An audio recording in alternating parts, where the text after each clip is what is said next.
우리는 베드로후서 2장 17절부터 시작해서 22절까지 3주간에 걸쳐서 거짓 교사들, 거짓 교훈들에 대해서 말씀을 선고하는 가운데 있습니다. 특별히 우리가 이 말씀을 중심으로 진리의 샘물을 솟아나게 하라 라는 제목으로 첫 주, 둘째 주, 오늘 세 번째 주 마지막 말씀이 되겠습니다. 본문의 문맥을 이해하기 위해서 지난 말씀들을 잠시 요약하는 것이 필요할 것이라 생각됩니다. 먼저 17절에 보면 거짓 교사들의 세 가지 정체성, 그들의 비잉에 대해서 말씀을 하죠. 거짓 교사들은 어떤 자들입니까? 세 가지 은유적인 표현으로 말씀을 하고 있습니다. 첫 번째 무엇이었죠? 물 없는 셈이다 라는 것입니다. 거짓 교사들과 그들이 가르치는 교훈은 물 없는 셈이다. 셈은 셈인데 셈의 모양은 갖고 있으나 물이 나지 않는 셈이다 라는 것입니다. 그 셈은 독을 내뿜는 것이어서 생명을 주는 것이 아니라 도리어 사람의 영혼과 육체를 이렇게 병들게 하고 더 나아가서 그들의 영원한 미래 천국까지도 빼앗아가는 그런 행위를 하는 자들이다. 그래서 물 없는 셈이다 라는 것을 상고했죠. 두 번째 거짓 교사들의 정체성은 무엇입니까? 광풍에 밀려가는 안개와 같다. 안개는 바람에 따라 쉽게 움직이죠. 어디에 뿌리를 받고 흔들리지 않는 확고한 그런 신앙생활을 하는 것이 아니라 새로운 세상의 길이나 유행이나 또 사람들의 소리에 귀가 얇아서 민감하게 이쪽으로 몰려가기도 하고 저쪽으로 밀려가기도 하는 광풍에 밀려가는 안개와 같다. 그것이 바로 거짓 교사들, 거짓 교훈의 길이다 라는 것입니다.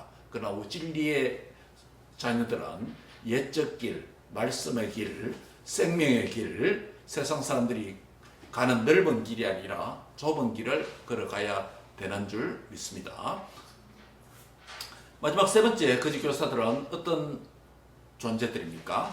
캄캄한 어둠이다 라고 말했습니다.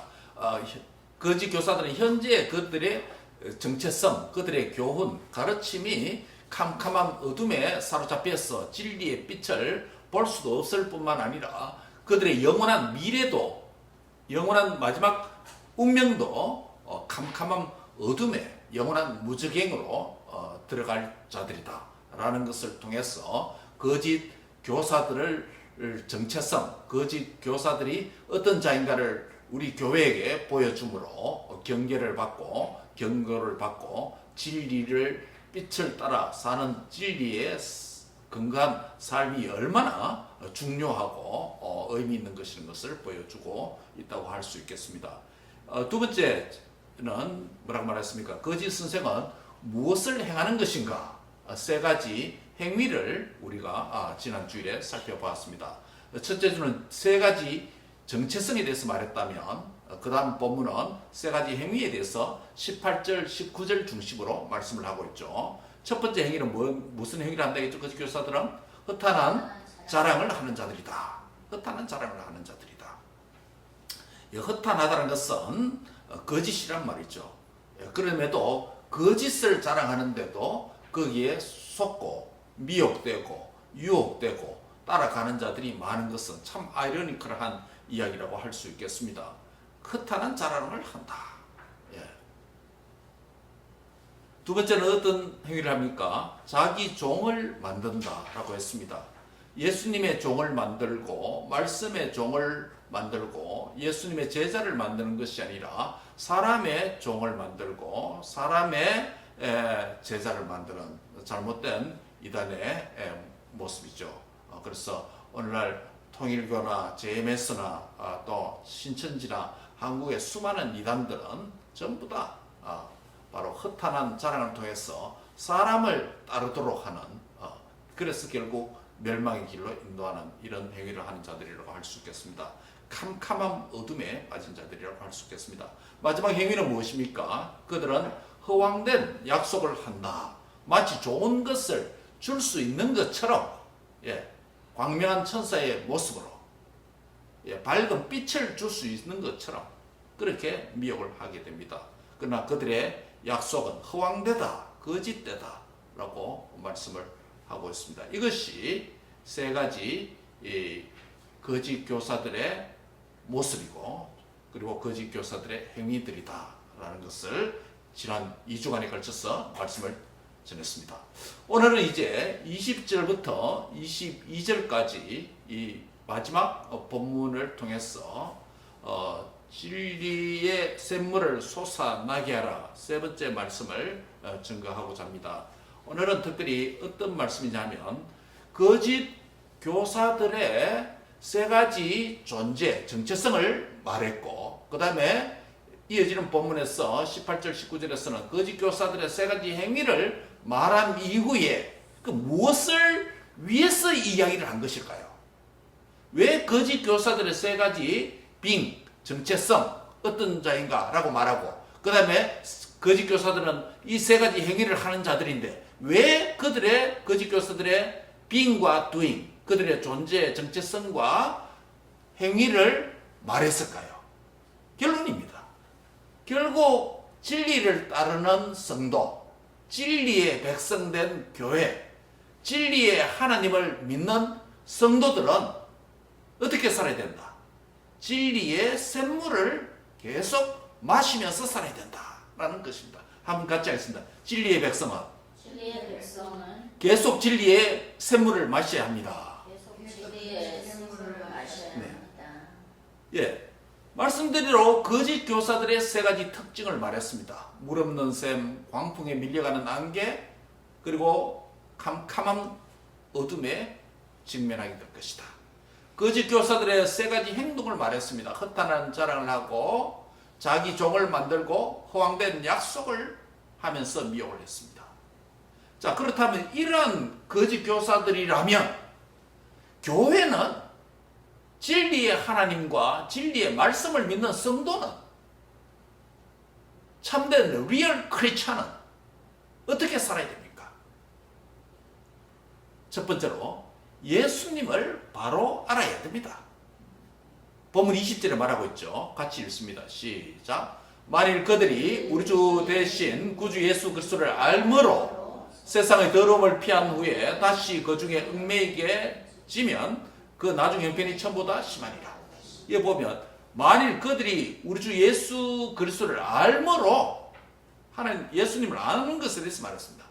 그런데 예수님을 알았던 자들이 예수님을 알므로 믿음으로 세상의 더러움을 피한 자가 되었습니다. 그렇죠? 그런데 그들이 다시금 세상의 더러운 죄악에 얽매이게 되고 세상에 지게 되면 그 나중의 형편이 처음보다 더 심각하게 될 것이다 라고 경고하고 있습니다. 그리스도를 아는 지식이, 예수님을 믿고 아는 지식이 세상의 죄의 더러움으로부터 피하게 된다, 구원받게 된다라고 말씀했죠. 여기서 세상의 더러움은 무엇을 가리키냐면 마귀의 미혹과 비진리와 거짓과 모든 종류의 죄악을 가리킵니다. 그 세상의 더러움으로부터 구원받았다는 거죠. 뭐함으로? 예수님을 믿고 알게 되므로. 그런데 안타까운 것은 예수 그리스도를 알므로 세상의 더러움과 죄악을 일시적으로 피했는데 다시 그들이 세상의 죄악 가운데 얽매이게 되어서 죄악의 포로가 됐다는 것입니다. 여러분, 우리 탕자의 비유 보면 잘 알 수 있습니다. 비유에 한 아버지 아래 두 아들이 있었죠. 장자가 있고 차자가 있었습니다. 그 두 아들이 아버지 집에서 아버지의 아들의 지위를 가지고 풍족한 삶을 아버지와 함께 행복한 생활을 했습니다. 근데 한 아들은, 작은 아들은 자기 몫에 필요한, 자기 몫에 해당되는 유산을 다 주소서 아버지. 그걸 받아가지고 아버지 품을 떠나서 방탕하게 생활했습니다. 예, 그 비유도 이런 상황을 보여주고 있는 것이죠. 아버지 품 안에 있는 자들이 세상으로 나갈 수 있다는 것입니다. 예수님을 알고 믿음으로 승리하고 세상의 더러움으로부터 분리해 주신 그 속죄의 은혜 감사해서 주님께 더 가까이 가고 거룩한 삶을 살아야 되는데 그 은혜를 망각하고 그리스도를 알았던 자들이 세상으로 다시금 나가게 되었다라고 말씀합니다. 그러면 그들이 알았던 믿었던 예수 그리스도를 안다라고 하는 이것은 무엇을 의미합니까? 잘못 알았습니까? 헛된 걸 알았습니까? 거짓 교훈을 알은 것입니까? 무엇을 알은 것입니까? 한마디로 말하면 제대로 알지 못했다는 겁니다. 예수님을 바로 알아야 된다는 것입니다. 고대 시인 가운데 알렉산더 포프라는 시인이 있습니다. 그 시인의 첫 번째 식구를 제가 한번 소개하려고 합니다. 영어로는 이렇게 되어 있습니다. A little learning is a dangerous thing. Drink deep or taste not the Perillian spring. Their shallow draughts intoxicate the brain, and drinking largely sobers us again. 한국말로 번역하면 이것입니다. 얕은 배움은 위험한 일입니다. 깊이 마시지 않으면 피에리안 샘을 맛보지 못합니다. 여기서 피에리안 샘이라고 하는 것은 고대에 거룩한 샘물이 나오는 그 샘물을 가리켰는데 어디 있느냐면 고대 마케도니아 지역에 마운틴 올리푸스 지역에 있었던 피에리안 샘이라고 하는 그 샘이 있었다고 합니다. 그 샘을 알렉산더 포프가 시인이 알퍼스 온 알퍼스 위에 있는 알퍼스라고 하는 이 시의 제목인데 그 시의 첫 번째 대목이 이겁니다. 얕은 배움은 위험한 일이다. 무엇을 배우더라도 세상의 지식도 배우더라도 제대로 배우고 깊이 배우고 바로 배워야 사람을 살릴 수 있고 자신을 행복하게 하고 유익하게 할 수 있는데 어중간하게 배우니까 그것을 가지고 사람을 죽이고 자신도 죽이게 된다는 것입니다. 여러분 우리 의사들이 메디컬 스쿨 학생들이 스쿨에서 제대로 열심히 배워야 기술도 배우고 사람을 사랑하는 것도 배워야 나중에 닥터가 되어서 환자들을 살리고 환자들을 자신의 생명처럼 고귀하게 여기고 그렇게 치료를 하는 그 의사의 멘탈리티가 되는 것도 철학이 될 거 아닙니까? 그런데 의사의 기술로도 공부도 열심히 하지 않고 그 다음에 인간 사랑에 대한 휴머니즘에 대한 질병을 대처해서 인간을 행복하게 하려고 하는 이런 근본적인 인간 사랑도 없이 기술만 가르쳐도 안 되고 기술 없는 휴머니즘만 가르쳐도 안 되잖아요. 그래서 의사야 될 사람들에게 사람을 사랑하는 질병으로부터 고통당하는 몸의 통증으로부터 고통당하는 그 얼마나 고통스럽습니까? 그것이 내 고통인 양 우리 부모의 고통인 양 여기고 긍휼히 여기는 이런 마음이 메디컬 스쿨 학생 때 있어야 되지 않겠습니까?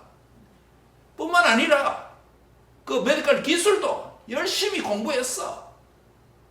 배우고 실습하고 배우고 실습했어. 치료의 기술을 배워야 되지 않습니까? 그러니까 나중에 현장에 나왔어.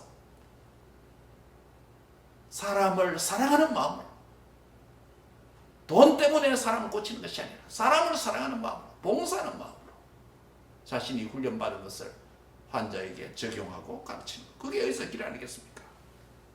그런데 알렉산더 포프의 첫 번째 시 알퍼스 온 알퍼스라고 하는 시에서 A little learning is dangerous thing. 얕은 배움, 조금의 배움은 위험한 일이다. 대충 배우고 대충 공부했어. 그것은 도리어 위험한 것이 안 한 것보다 못한다는 것이에요. 사람을 죽이는 일이에요. 자신도 죽이고 사람도 죽이고 모든 사회에 병을 가져오는 전염병과 같습니다. 그 얕은 배움이 아니라 깊은 배움, 다양한 배움, 폭넓은 배움이 되어야 된다 하죠. 그리고 피에리안 샘을 마시려면 깊이 마시고 많이 마셔야 되는데 그 샘물을 많이 마셔야 되는데 조금 마시는 한 모금은 그냥 뇌를 자신의 브레인을 취하게 만든다. 말 정신을 흐릿하게 만든다. 그 물을 많이 마시면 다시 술에서 깨어나게 할 만큼 유익한 물이다라고 그렇게 말합니다.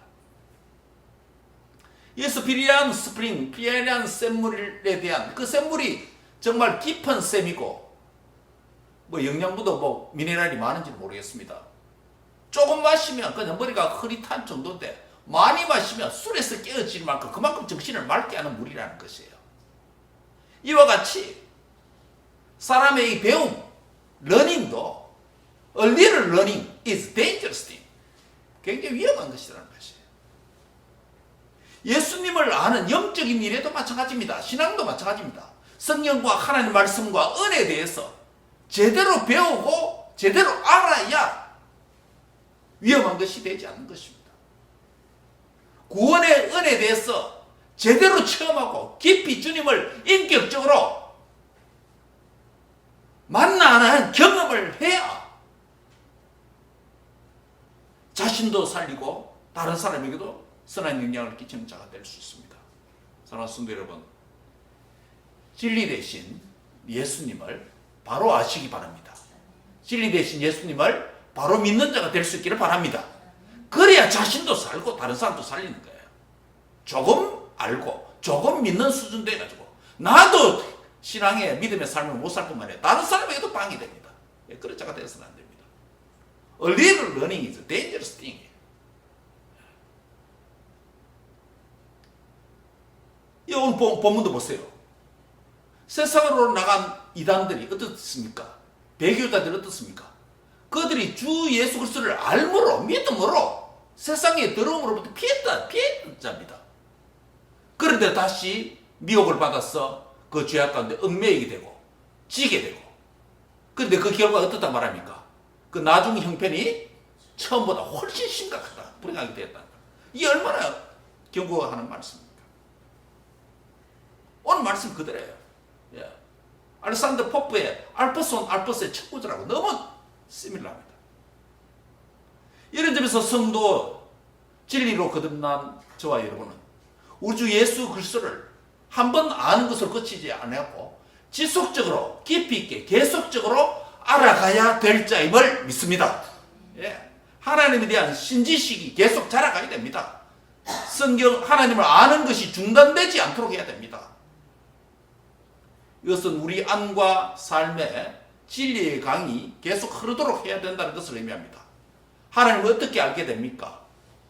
그에 대한 하나님에 대한 지식이 어디서 제공됩니까? 여러분, 말씀입니다. The Bible, 하나님 말씀입니다. 그래서 우리가 말씀을 읽고 듣고 공부하는 이유가 여기에 있는 것입니다. 우리 자녀들도 바쁜 일상 가운데서 많은 구절을 읽지 못하지만 매일 말씀을 읽는 일에 힘을 쓸 수 있기를 바랍니다.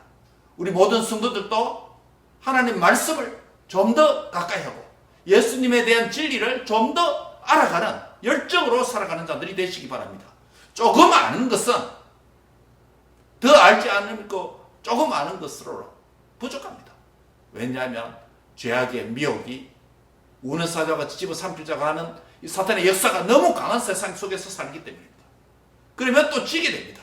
그러면 이전 모습이, 나중 모습이 이전보다 더 나쁘게 되는 자로 결과를 맺는다라고 말씀하는 것입니다. 사랑하는 성도 여러분, 주님을 아는 자, 알므로 우리가 믿게 되었습니다. 믿은 이후에도 계속적으로 알아가는 은혜가 있기를 바랍니다. 두 번째로 마지막으로 예수님을 바로 알아야 된다고 그랬는데, 첫 번째는 그러면 바로 알지 못하면 어떻게 됩니까? 오늘 두 번째 경고는 이겁니다. 예수님을 바로 알지 못하면 배교의 삶으로 전락한다라는 경고를 보내고 있습니다. 본문 21절입니다. 같이 한번 읽습니다. 의의 도를 안 후에 받은 거룩한 명령을 저버리는 것보다 알지 못하는 것이 도리어 그들에게 나으니라. 예. 여기서 의의 도를 안 후에 무슨 말입니까? 의의 도가 뭐를 가리킵니까? 예, 의의 도, 의로운 길이 되는 하나님께로 가는 길, 성경 말씀, 믿음 아니겠습니까?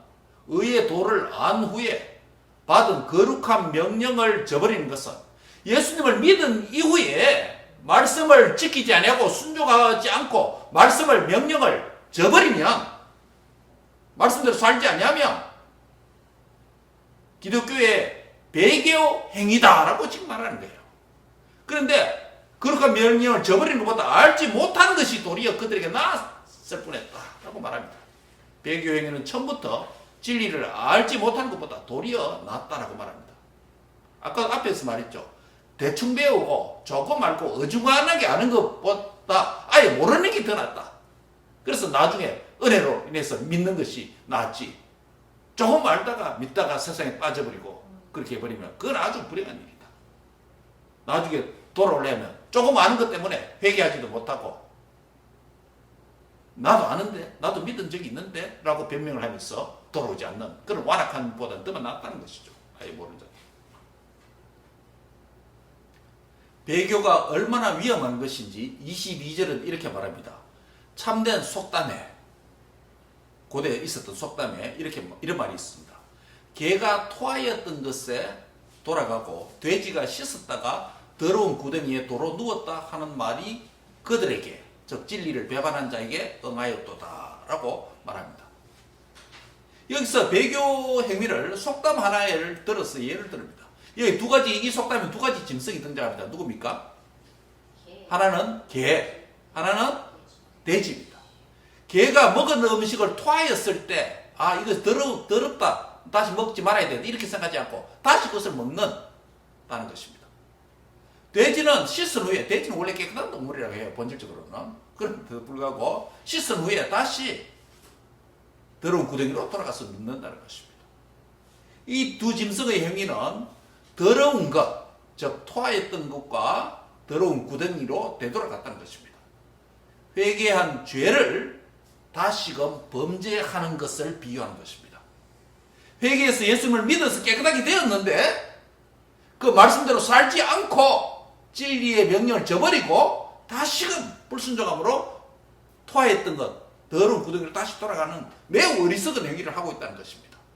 이와 같이 배교자들은 처음에 의의 말씀과 진리를 이미 경험했던 자들이라는 것이에요. 그걸 강조합니다. 처음부터 몰랐던 자들이, 안 믿은 자들이 아닙니다. 처음에 믿고 진리의 말씀을 경험했던 자들이라는 것입니다. 깨끗함을 한번 경험했다는 것입니다. 회개를 한번 경험했다는 것이에요. 믿음으로. 하지만 배교자들은 자신을 깨끗하게 만들어준 의의 말씀과 진리의 교훈을 뭐 했다? 예, 순종하지 않고 저버렸다는 데 문제가 있습니다. 그래서 말씀을 알고 순종하는 일이 얼마나 중요한 신앙생활인지 다시 보여줍니다. 그렇지 않으면, 순종하지 않으면, 듣고 알고 순종하지 않으면 원래 상태로 다시 돌아가는 것과 같다, 배교 행위와 같다라고 말하는 거예요.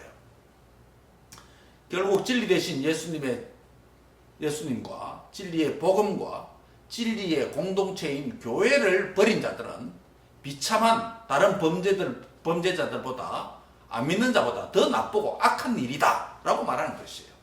진리와 거룩을 경험한 후에 다시 경건하지 않은 죄악의 세상으로 되돌아가는 배교 행위는 얼마나 어리석은 행위라는 걸 보여줍니다. 매우 악한 행위라고 규정합니다. 즉 배교 행위는 하나님의 눈에 아주 악한 행위라고 그렇게 말씀하는 겁니다. 베드로후서 2장은 거짓 교사들의 멸망을 경고했죠. 1절에 그렇게 경고하는 것을 시작했죠. 근데 마지막 1절이 거짓 교사들의 경고했다면 마지막 22절은 한 법이 있어요. 22는 누구에 대한 말입니까? 예, 거짓 교사들의 미혹을 받은 연약한 성도가 의의 도를 안 후에 거룩한 명령을 저버리고 순종하지 않고 세상으로 간 것으로 끝이 납니다. 매우 흥미로운 구조예요. 거짓 교사들에 대한 교훈을 2장 1절에 시작했다가 많은 말씀을 한 후에 마지막은 무엇으로 끝났다고요? 거짓 교사들의 미혹된 배교자들을, 불순종한 자들을 말하면서 이 본문이 끝을 맺습니다. 무슨 말일까요? 거짓 교사들을 따라가면 결국 거룩한 명령, 하나님 말씀을 불순종하고 저버림으로 그들도 거짓 교사들과의 마지막 운명이 같게 된다. 그래서 아까 그 세 가지 정체성이 있었죠. 뭐라고 그랬습니까? 물 없는 샘, 광풍이 날리는 안개, 마지막이 캄캄한 밤이라는 것이요. 결국 거짓 교사들에 따르는 길은 거짓 교사들이 미혹된 자들도 동일한 운명, 캄캄한 밤이다라는 이 메시지를 우리에게 주는 것입니다. 말씀을 맺습니다. 성도에게 진리는 흐르는 강물 같아야 됩니다. 한번 진리의 강물에 씻었다고 해서 방심하면 안 됩니다. 고인 물은 어떻게 됩니까? 썩습니다. 흐르는 물이 있는 곳에 건강한 생명이 있고 건강한 생명이 자랄 수 있고 동물과 식물도 번성할 수 있습니다. 흐르는 물이 있는 곳에 인간의 문명도 발상하고 성장합니다. 그래서 뭡니까? 고대 문명의 발상기가 다 어디입니까? 산이 아니고 강입니다. 나일강, 양쯔강, 또요 메소포타미아의 강들. 우리도 뭐 한강의 기적이라는 표를 썼다는 거죠. 독일 라인강의 기적을 쓰고 다 문명의 발상기는 강입니다. 영적인 세계도 진리의 강물이 고여 있으면 내가 한번 씻었다. 진리의 말씀을 한번 경험했다. 예수 그리스도를 한번 알았다. 그것으로 끝나면 고인물이 됩니다. 그것을 가지고 평생 울가물가하면 그것은 실천이 없는 습관된 이데올로기가 되어서 생명력이 없는 그리스도인이 되고 마는 것입니다. 각질화됩니다. 사막화됩니다. 계속 우리 안에 진리가 들어오고 진리의 말씀을 믿고 계속 순종함으로 진리가 들어와서 나가는, 진리가 유통되는 그런 은혜가 있기를 바랍니다. 진리에 내가 한번 그리스도에 대해서 한번 알았고 얕은 지식이든 경험했고 거룩한 물에 한번 씻은 적이 있다 할지라도 거기서 중단되어 버리면 고인물이 썩고 땅이 사막화되고 나무가 서큘런트, 얼마나 물기가 많은 서큘런트인데 시간 지나면 그게 각질화돼서 나무가 딱딱한 나무가 됐잖아요. 제 분재 보면 아시죠? 각질화됩니다. 우리의 영성도, 스피리추얼리티, 우리의 영혼도, 우리의 믿음도 진리 대신 예수님과 진리의 말씀이 그것을 믿고 거룩함을 경험했는데 거기서 끝나버리지 말고 계속 진리의 말씀을 묵상하고 진리의 말씀을 읽고 그 말씀대로 행하고 진리의 말씀을 나누고 전할 때 그 진리로 점점 자라가게 되고 내 안에 진리가 충만하게 되고 진리의 샘물이 내 안에서부터 배에서 강이 흘러넘쳐서 또 다른 사람에게 생수의 강이 넘어가서 나도 살리고 이웃도 살리라 그런 역사가 일어나는데 쓰임을 받기를 바랍니다. 따라합니다. 물은 고이면 썩습니다. 네. 진리의 샘물이 내 안에서 솟아나서 흘러가야 됩니다. 그래서 따라합시다. 진리의 유통자가 되자. 그게 복의 유통자가 되는 것입니다.